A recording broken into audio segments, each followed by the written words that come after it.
Hello সবাইকে, কেমন আছো সবাই? আশা করছি সবাই ভালো আছো। এটা আমার ফার্স্ট ভিডিও। আমি আমার ভিডিও একটা ফুড ব্লগ দিয়ে স্টার্ট করলাম। আর এখানে আপনারা আমার ডেইলি লাইফস্টাইল, ফুড, ট্রাভেলিং সমস্ত কিছু দেখতে পাবেন। আশা করছি আপনারা আমাকে সাপোর্ট করবেন। আমি ভীষণ সাহস করে first time in a life আমি একটা ব্লগিং স্টার্ট করলাম। তো প্লিজ আপনারা সবাই আমাকে সাপোর্ট করো। তো আজকে আমি যে রেসিপিটা দেখাচ্ছি সেটা হচ্ছে একটা মাছের তরকারি, বোয়াল মাছ। জানি না, অনেকে জানে আবার অনেকে জানে না, বাট যারা জানে না এই মাছটা ভীষণ টেস্টি হয়, ভীষণ মানে। আর আমি যেভাবে প্রিপেয়ার করছি সেভাবে যদি আপনারা প্রিপেয়ার করতে পারেন তো আশা করছি আপনাদের ভীষণ ভালো লাগবে। তো ফার্স্টেই আমি যেহেতু মাছটা আমি ভেজে তুলে রেখে দিয়েছিলাম, তো সে কারণে আমি সেই স্টেপটা আপনাদেরকে দেখাতে পারিনি। আর কোনো ভুল ত্রুটি হলে প্লিজ আপনারা আমাকে মার্জনা করবেন। তো এখানে যেটা আমি করলাম সেটা হচ্ছে কড়ার মধ্যে ফার্স্টে আমি এক সর্ষের তেল দিয়েছিলাম। তারপরে তেলটা গরম হয়ে যাওয়াতে আমি ওর মধ্যে তেজপাতা আর পেঁয়াজ কুচি আমি দিয়েছিলাম। ঠিক আছে, আপনাদের মাছের পরিমাণ হিসাবে আপনারা কম বেশি করতে পারেন, যতটা আপনাদের মনে হবে আপনারা দিতে পারেন। তারপর আমি একটা টমেটো আর সাথে আদা, গোটা জিরে, গোটা গোলমরিচ আর গোটা ধনে পেস্ট করে নিয়েছিলাম, যেটা আপনারা দেখেছেন নিশ্চয়ই আমি একটা পেস্ট দিয়েছি। তো সেই পেস্টটা আমি অ্যাড করেছি।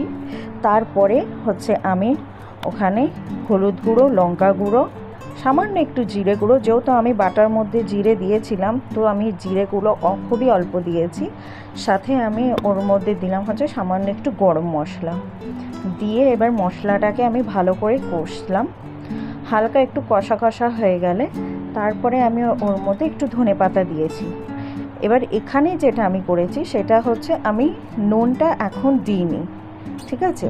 কারণ নুনটা আমি এই কারণেই দিইনি, যেহেতু আমি মাছটাকে নুন দিয়ে আমি ফ্রাই করেছিলাম, তো সে কারণে।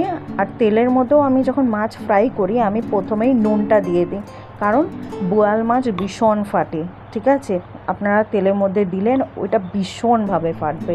তো সে কারণেই যাতে মাছটা একটু কম ফাটে সে কারণে আমি গরম তেলের মধ্যে আগে নুন দিয়ে দিই, তারপরে আমি হচ্ছে মাছটা দিয়ে আমি একটা থালা চাপা দিয়ে আমি ওটাকে ফ্রাই করি।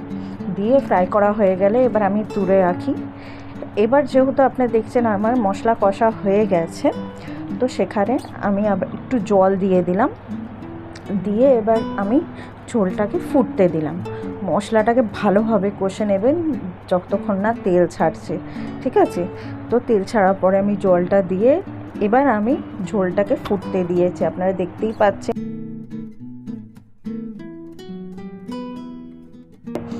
আর তারপর আমি হচ্ছে মাছগুলো দিয়ে দিলাম। দেওয়ার পরে এবার আমি আরেকটুখানি এটা ফুটতে দেব। আর এই মাছটা এত টেস্টি হয় খেতে, মানে ভীষণ টেস্টি। আপনারা সবাই এই মাছটা ট্রাই করবেন আর অবশ্যই আমাকে কমেন্টে জানাবেন যে মাছটা আপনাদের কেমন লাগলো খেতে। যারা খাননি তারাও অবশ্যই ট্রাই করবেন, আর যারা খেয়েছো তারা তো জানবে যে এই মাছটা কত টেস্টি হয়।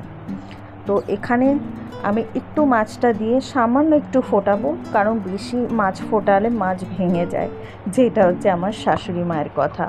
তো সেই কারণে আমি মাছটা বেশি ফোটাবো না। এবার লাস্টে আমি যেহেতু একটু টেস্ট করে দেখেছিলাম ঝোলটা একটু মানে নুন কম ছিল, তো ওই জন্য আমি সামান্য টেস্টের অনুযায়ী আমি নুন দিলাম। নুন দিয়ে এবার আমি ঝোলটাকে নামিয়ে নেব। আপনারা দেখতে পাচ্ছেন ঝোলটাকে ভীষণভাবে ভালো লাগছে, ভীষণ ভীষণ। আপনারা খেয়ে দেখবেন, আর গরম ভাত দিয়ে খেলে তো কোনো কথাই হবে না। এবার নেক্সট রেসিপি যেটা হচ্ছে পটল দিয়ে আলু দিয়ে চিংড়ি মাছের তরকারি। আমি কড়ার মধ্যে সর্ষের তেল দিয়ে নিয়েছি। তেল গরম হওয়ার পরে আমি তার মধ্যে একটু কালো জিরে আর একটু নুন দিয়ে নিয়েছি। তারপরেই আমি দিয়ে দিলাম হচ্ছে পেঁয়াজ আর কাঁচা। এবার একটু এই পেঁয়াজ কাঁচা লঙ্কাকে একটু ভাজতে দেবো। ওটা যতক্ষণ একটু ভাজা হচ্ছে, তার দুটো শুকনো লঙ্কা দিয়ে দিলাম।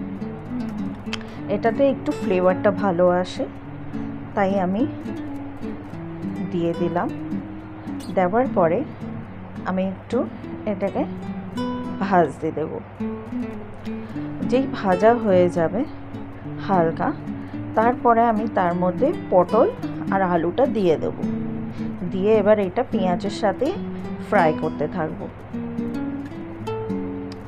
এই তরকারিটাও ভীষণ টেস্টি হয়।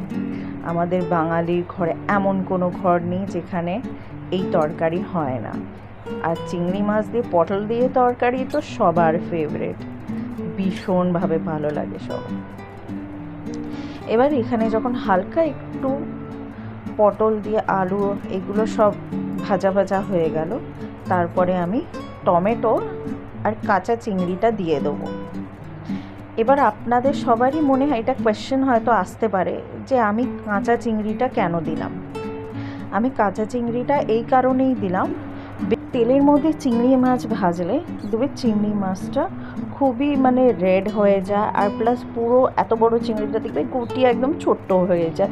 তো সেটা সবাই পাতে দেওয়াটা অত পসিবল হয় না, আর তরকারির মধ্যে খুঁজেও পাওয়া পসিবল হয় না। তো সেই কারণে কাঁচা চিংড়িটা দিলে কি ওইটা একটু চুপসায় কম, মানে গুটিয়ে যায় কম, ঠিক আছে। তো সেই কারণে আমি কাঁচা চিংড়িটা দিচ্ছি। তার সাথে সাথেই আমি দিয়েছি এর মধ্যে হচ্ছে রসুন বাটা।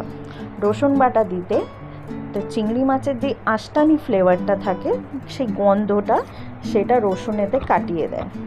আর প্লাস আমি একটা থালা দিয়ে এটাকে চাপা দিয়ে দিলাম, হালকা একটু যাতে এটা সেদ্ধ হয়ে যায়, বয়েল হয়ে যায়। তো সে কারণে আমি একটা থালা দিয়ে চাপা দিয়ে দিয়েছিলাম। দিয়ে এবার চাপাটা খুলে আমি আবার একটু নেড়ে চেড়ে দিচ্ছি যাতে মশলাটা নিচে লেগে না যায়, আর একটু পটল দিয়ে আলু যে আছে সেটা ফ্রাইও হয়ে যায় ভালোভাবে।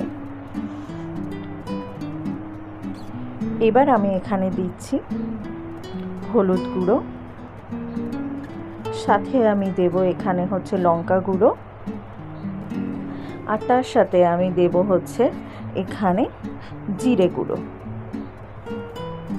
আর একটু আমি তার যাতে তরকারি একটু কালারটা আসে, তো সেইখানে আমি হচ্ছে দিয়ে দেব একটু কাশ্মীরি লঙ্কা সাথে। এবার অনেকেই ভাবে যে কাশ্মীরি লঙ্কা হয়তো ঝাল হতে পারে, বাট না, কাশ্মীরি লঙ্কাটা ঝাল হয় না। এটা তরকারির কালারটা দেখতে ভীষণ ভালো হয়, ভীষণ ভালো হয়, খুবই অ্যাট্রাকটিভ হয়। আর অনেকেই এইটা মানে ভাবে যে হয়তো তরকারিটা ভীষণ ঝাল, বাট না, আপনারা খেয়ে দেখতে পারেন, একদমই ঝাল হয় না। তো এই কারণে আমি মশলাটা দিয়ে এবার আমি একটুখানি হালকা ফ্রাই করে আমি এর মধ্যে জল ঢেলে দেব যাতে মশলাটা না লেগে যায়। আপনারা দেখতেই পাচ্ছেন ভীষণভাবে ভালো লাগছে দেখতে, এখনই যেন তরকারিটা এত সুন্দর লাগছে। তাহলে ভাবুন তো যে রান্না কমপ্লিট হওয়াতে কত সুন্দর লাগবে। আর একটা কথা আপনাদেরকে বলি যে আমি জানি না আমি কতটা কি করতে পারছি, বাট যেহেতু আমার এটা ফার্স্ট ভিডিও, কোনো ভুল ত্রুটি হলে প্লিজ ক্ষমা করে দেবেন। আর একটা ছোট বোন হিসাবে, দিদি হিসাবে বা যাই আপনারা ভাবুন না কেন, আমাকে সাপোর্ট করে যাবেন। কোনো ইমপ্রুভমেন্ট লাগলে সেখানেই আপনারা বলতে পারেন, আমি সেটা অবশ্যই গ্রহণ করব আপনাদের কাছ থেকে। আর তাতে আমি মানে খুবই আনন্দিত হব আপনাদের ওপিনিয়ন পেয়ে, কোনো সাজেশন পেয়ে, ঠিক আছে। তো আপনারা অবশ্যই আমাকে সাপোর্ট করবেন। একটা ছোট্ট চেষ্টা করছি আমি, ভীষণভাবে নার্ভাস আমি, ভীষণ। সো এখানে আপনারা দেখলেন আমি মশলা কষে আমি জল ঢেলে একটু ঢাকা দিয়ে রেখে দিয়েছিলাম। আর যখন পটল আর আলুটা সেদ্ধ হয়ে গেছে দিয়ে এই যে তরকারি আমাদের তরকারি এবার রেডি হয়ে গেছে।